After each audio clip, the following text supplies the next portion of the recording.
Good morning everyone.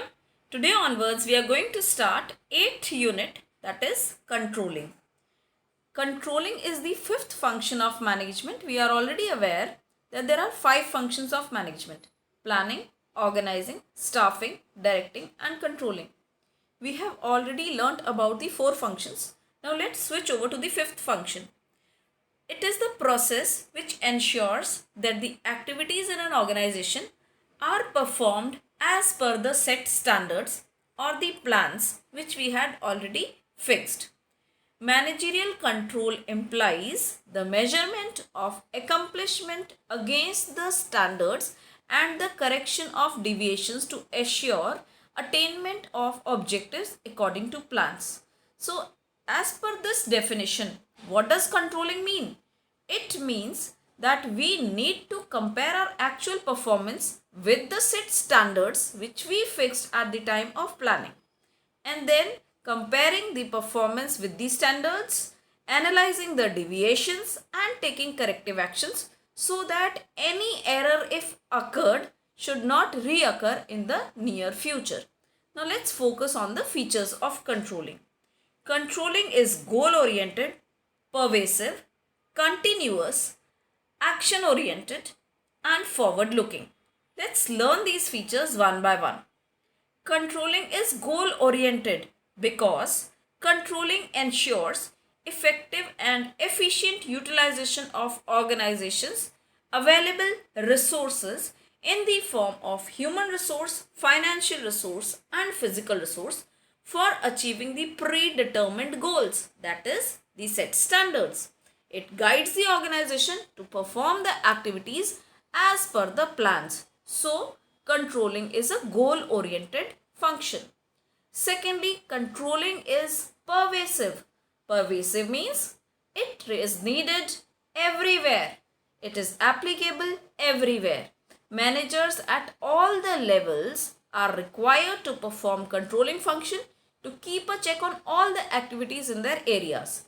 Pervasive means applicable everywhere, whether it is at the levels of management, in different departments, within the departments, or while performing any function of management. Controlling is pervasive. It is applicable everywhere in all types of organizations and at all the levels. It is relevant in every organization, a business organization, an educational institution, hospital, non-profit organization, etc. So pervasive means applicable everywhere, in all types of organizations, at all levels, in all departments, within the department, while performing all the functions. Controlling is applicable everywhere. Thirdly, controlling is a continuous function of management. It's not a one-time activity. Since performance of each task has to be assessed continuously, controlling is a never-ending process. Till an organization is an ongoing concern, organization is under the working condition, controlling has to be done continuously. You cannot stop controlling the errors. Next, controlling is action oriented. It analyzes the causes for the deviations between the actual performance and the set standards. It takes corrective action to bridge the gap between the two.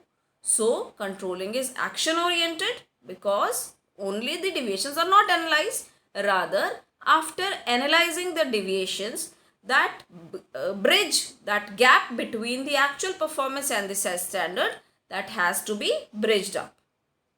Controlling is a forward-looking process. Rather, controlling is backward-looking and forward-looking both. It is backward-looking because it is comparing the performance with the standards which were planned previously, which were decided previously at the time of planning. So, controlling helps in formulation of future plans in the light of the problems in current plan. It seeks to improve the future results on the basis of past experience gained.